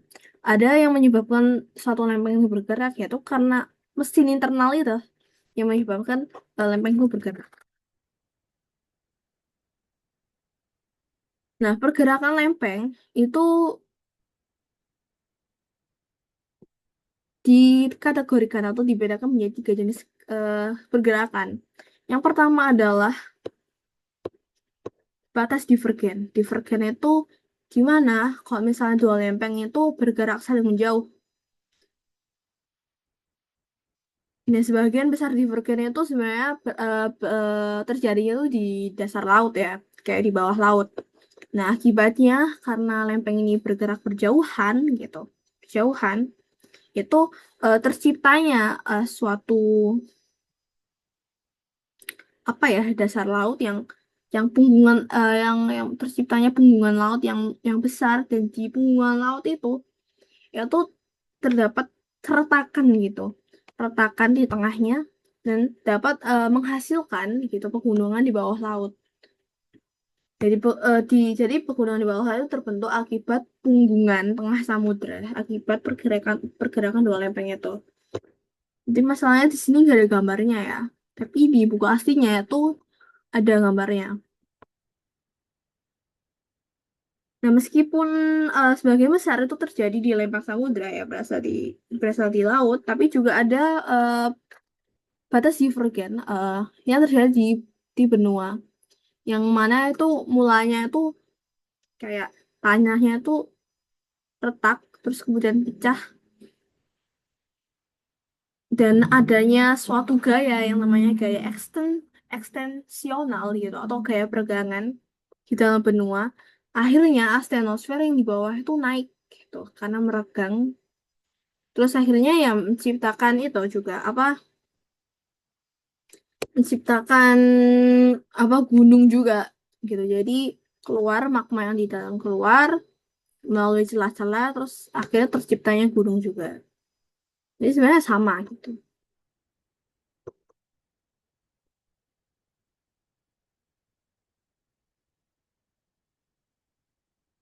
Lalu ada batas konvergen. Nah, itu yang agak ngaco nih.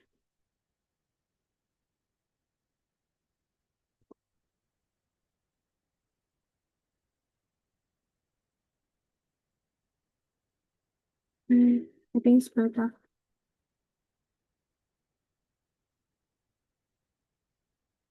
Nah, selanjutnya ada juga batas konvergen.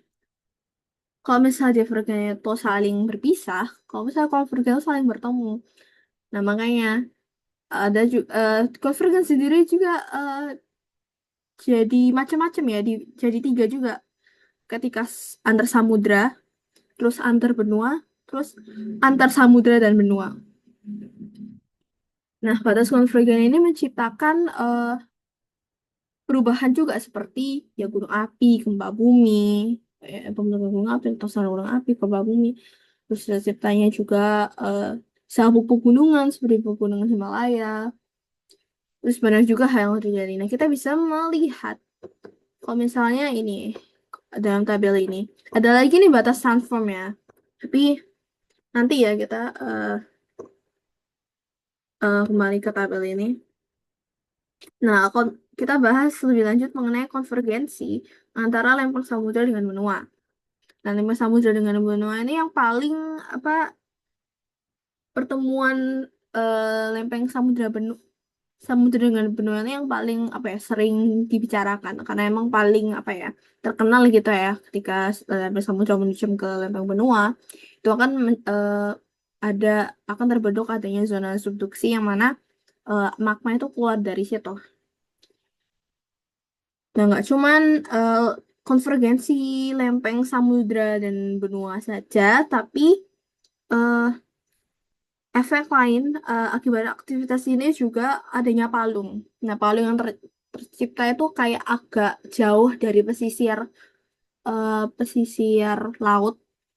Jadi palungnya cuma sempit aja sih, maksudnya kayak nggak yang dalam banget.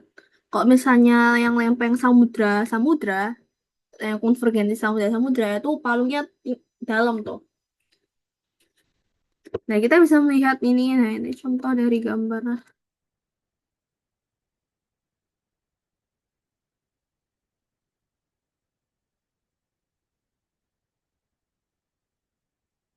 Nah, ini arah pergerakan Eurasian Plate itu ke sini. Sesuai ke arah panah ini. Terus di Australian Plate itu ke sana juga. Nah, ini di Australian Plate itu lempeng samudra ya. Kalau misalnya Pacific Plate itu juga lempeng samudra. Nah, Eurasian Plate itu lempeng benua. Makanya di sepanjang sam, di sepanjang pulau selatan Pulau Sumatera dan Jawa, di mana lempeng Eurasia dan juga lempeng Indo-Australia bertemu, itu eh, efek yang terjadi adalah ketika lempeng samudra berdua bertemu itu adanya banyak sekali terbentuk gunung-gunung api di sekitar di pinggir-pinggir eh, daerah daerah yang selatan itu. Makanya kayak di selatan ini kalau misalnya kita lihat persebaran gunung api kan di selatannya Sumatera dan Jawa kan banyak banget. Nah, itu karena pertemuan antara lempeng benua yaitu Eurasia dan juga lempeng samudra itu Indo-Australia. Nah, kalau misalnya lempeng Pasifik gitu, misalnya bertemu dengan lempeng Indo-Australia, ya ini kan sambil samudra nih. Itu ketemunya juga bisa ketemu nih, ketemu di oh ini ya kayak ketemunya kayak di sini kayak di Papua sini sih. Itu juga akan terjadi akan terbentuk gunung-gunung api bawah laut dan juga akan terbentuk palung juga.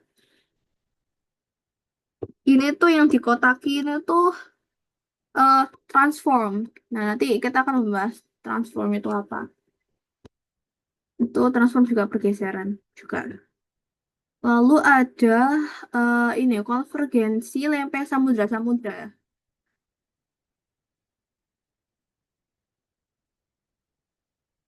Nah, kalau lempeng samudra-samudra itu ketika bertumbukan itu ya sama aja sih konsepnya. Yang lebih padat itu menunjukkan ke yang kurang padat gitu. Nah, akibat dari pertemuan ini kan nanti akan ada lempeng yang jadi dingin gitu kan. Setelah setelah menunjam itu kan nanti akan ada sebagian lempeng itu jadi dingin dan lebih padat gitu.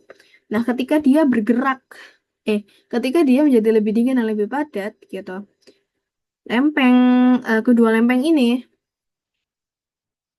oh enggak, eh gimana ya? Sebagian lempeng yang menjadi dingin dan padat itu nantinya tuh akan karena dia dingin ya, karena dia dingin, itu dia akan bergerak kayak menjauhi punggung tengah samudra gitu loh. Jadi Jadi ketika dia menjauhi apa eh, lempeng samudra itu, nanti dari eh, pen, lempeng yang berjauhan tuh nanti magma itu akan naik ke sana gitu. Jadi kayak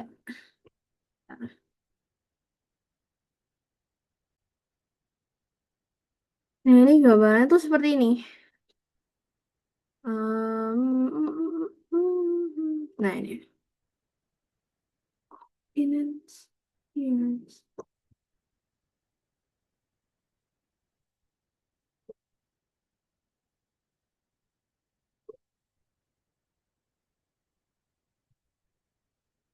Oh ini gambar dari divergen. Ini ketika saling menjauh, nanti kan akan kayak tercipta suatu rift valley ya Pak ya. Suatu bukan punggungan kayak lembah yang sangat besar yang apa karena besar eh, kayak sebuah cekungan gitu ya apa ya umumnya ya kayak sebuah cekungan gitu yang mana di bagian yang paling tengah itu kan kayak tipis gitu kan lapisannya kayak lebih rendah dibandingkan lapisan di sebelah-sebelahnya makanya magma itu bisa eh, muncul gitu kayak di retakan ini dan hingga akhirnya dapat menciptakan gunung api di bawah laut jadi itu. Nih, karena nanti kan kayak keisi air terus ini kalau misalnya di air nih, ya kalau misalnya di air ini juga sama, nanti akan muncul di sini di tengah-tengah air ini nanti akan tercipta gitu gunung api. Nah kalau misalnya samudra-samudra itu, oh ini, kalau misalnya samudra-samudra, nah yang lebih padat yang lebih tinggi densitasnya juga akan menunjang ke yang lebih rendah gitu densitasnya. Akhirnya gitu yang nanti kan lama-lama kan mendingin kan. Nanti yang mendingin itu kayak dia akan menarik, dia akan kayak menarik ke sini, ke sebelah sini ke arah panah ini. Kini sehingga hasilnya akan menciptakan eh, palung gitu, sebuah palung yang mana palungnya itu juga relatifnya sangat tinggi ya, sangat dalam gitu karena dia eh, di samudra-samudra tuh kayak tekanannya tuh luar biasa ya. Makanya kayak retakan apapun tuh apalagi ini dari magma ya, makanya kayak akan tercipta palungnya tuh cenderungnya tuh akan dalam gitu.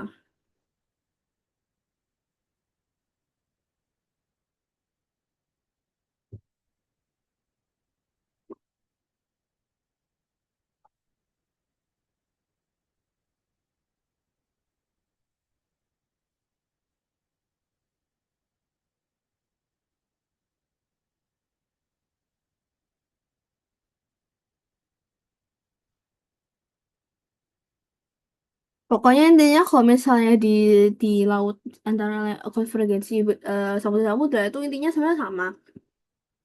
Adanya juga zona subduksi yang mana magma itu akan naik membentuk gunung api yang mana itu dari dasar samudra dan akan menghasilkan sapu pegunungan juga yang mana sapu pegunungannya itu berupa sebuah kepulauan busur vulkanik. Makanya kadang tuh kan kalau misalnya kita lihat ada kayak beberapa rentetan ke pulau kecil-kecil tuh yang melingkar lah yang apalah, nah itu tuh karena ada gunung api di bawah laut tuh salah satu contohnya. Yang mana contohnya itu di Kepulauan Aleutian di Alaska dan Kepulauan Indonesia serta Sumatera. Dan lalu ada konvergensi benua-benua. Kalau benua-benua sebenarnya konsepnya sama ya, kayak eh sama sih intinya. Pokoknya konvergensi benua-benua itu kalau misalnya kita bisa lihat, kita bayangkan itu kayak dulu kan sebelum benua-benua sekarang terpecah, itu kan bumi ini kan kayak ada satu kontinen yang sangat besar yang disebut Pangea. Nah, lempeng India itu kayak dia tahun-tahun tuh perlahan-lahan itu kayak menjauh dan kayak memisahkan diri gitu.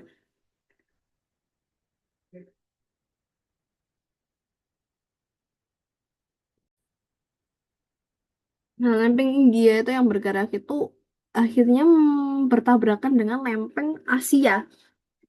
Lempeng Asia yang akhirnya gitu terbentuklah pegunungan Himalaya gitu. Nah, lempeng benua itu nggak sama kayak lempeng samudra ya.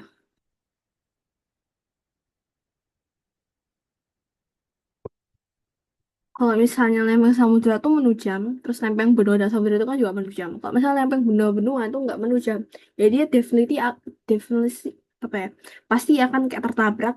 Dan salah satu yang menyebabkan dia terbentuk sebuah pegunungan itu adalah ketika jika ada eh, material gitu batuan, salah satu batuan gitu yang dia lebih padat atau lebih lunak. Nah, itu batuan yang lebih padat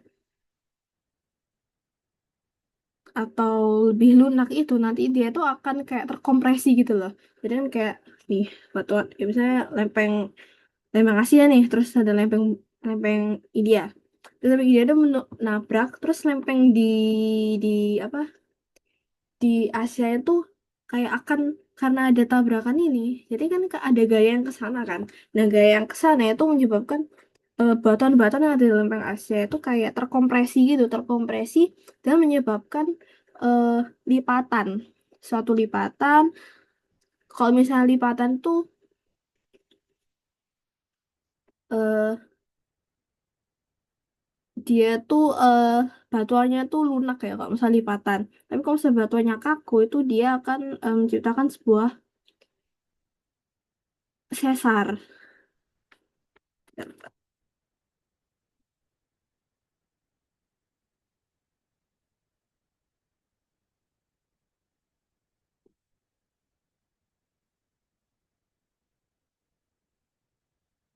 Nah, yang terjadi di Pegunungan Himalaya itu sebuah lipatan, di mana ya batu-batunya tuh kayak terlipat gitu, sampai akhirnya kayak membentuk, ya karena gara erosi, pelabuhan, hujan segala macam, itu akhirnya tercipta bentuk gunung yang ya seperti yang kita lihat gitu. Dan apa ya, dan itu prosesnya tuh udah dari sejak dulu kala gitu. Sebelum ada pegunungan Himalaya ternyata tuh masih ada lagi pegunungan, kalau nggak salah Apalachia, kalau nggak salah itu Apalachia itu, hmm, nggak, Apalachia.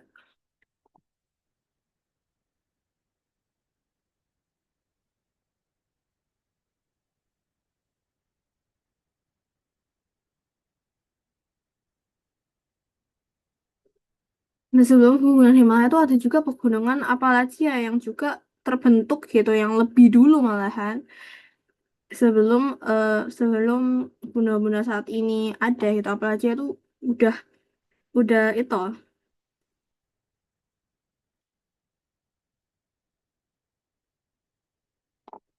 udah ada juga gitu. Apalachia sebelum Himalaya, Apalachia itu juga terjadi gitu karena tabrakan benua-benua Eropa. Terjadinya tuh tabrakannya tuh dari tabrakan benua Amerika Utara, Afrika, dan juga Eropa. Jadi lebih dahsyat nih, tiga benua nih tabrak. Tabrak tuh akhirnya membentuk pegunungan Appalachia.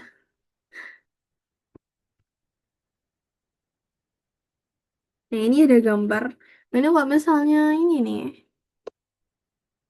kalau misalnya samudra bertemu dengan benua, nanti kayak akan menuju ke bawah, terus nanti akan tercipta gunung api di sekitar sini. Terus kalau misalnya ini tadi tuh ya apa, samudra-samudra. Kalau misalnya,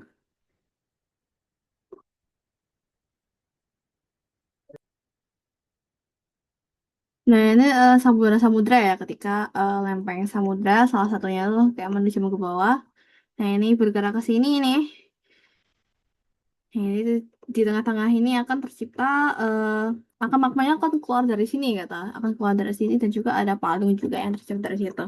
Nah, ini yang ini kalau benua-benua ini nanti bertubrukan. Ini kayak ini ada India nih, kayak lem India di Asia tubrukan nih, terus membentuk satu pegunungan Everest. Ini dari lempeng India ini menujam ke bawah ya, dia kayak bergerak ke bawah gitu, bergeser menuju ke bawah, terus akhirnya dia menciptakan tubrukan, dan sabuk batuannya tuh kayak terlipat gitu. Jadi Gunung Everest tuh awalnya kayak sebuah batuan yang terlipat sebenarnya, cuma kayak erosi karena pelapukan, akhirnya kayak jadi membentuk gunung gitu.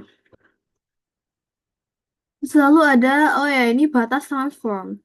Nah, batas transform itu beda kayak divergen dan juga eh, konvergen. Kalau misalnya transform itu dia ketika dua lempeng itu bergeraknya tuh bergeser secara horizontal. Kalau misalnya ya maksudnya bergerak ini, transform itu kayak bergerak gini. Jadi kayak ada salah satu yang mendekat, ada yang salah satu yang menjauh gitu.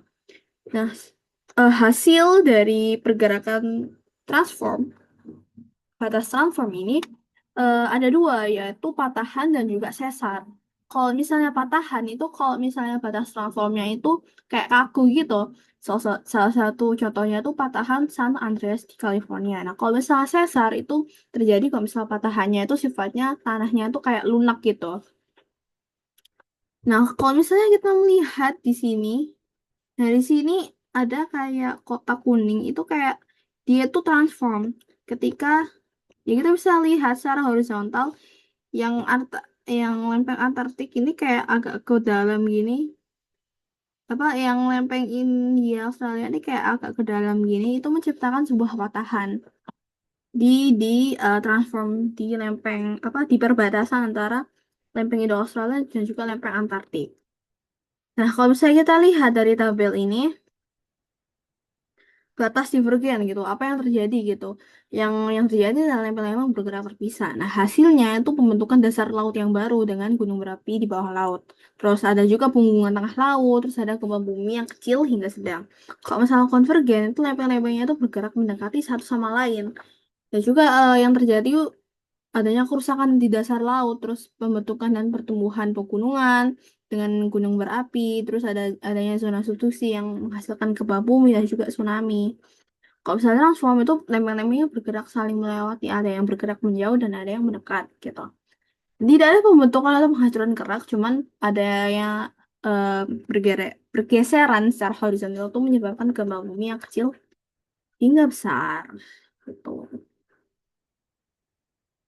Nah, tadi internal kan. Nah, sekarang yang proses eksternal. Kok bisa proses eksternal bumi itu berasal dari luar. Berasal dari luar, salah satu contohnya adalah pemanasan matahari yang pada udara, yang menciptakan angin, terus gelombang laut, terus sampai akhirnya ketika ketika udara itu lembab, terus mendingin akan eh, turun gitu, akan turun hujan dan salju. Nah, hujan itu nanti akan mengalir ke bukit, ke bawah lereng, terus masuk ke sungai. Terus dari sungai, nanti mengalir lagi ke laut. Terus dari laut, nanti kembali lagi proses yang sama. Kalau misalnya gletser, itu kan tumbuhnya di daerah yang apa dingin ya. Itu juga sama, nanti saljunya meleleh dan meleleh gitu. Nanti akan turun gitu di gunung. Terus turun di gunung nanti akan masuk ke tanah. Terus dari tanah nanti akan menuju ke laut. Nah, ini itunya ya.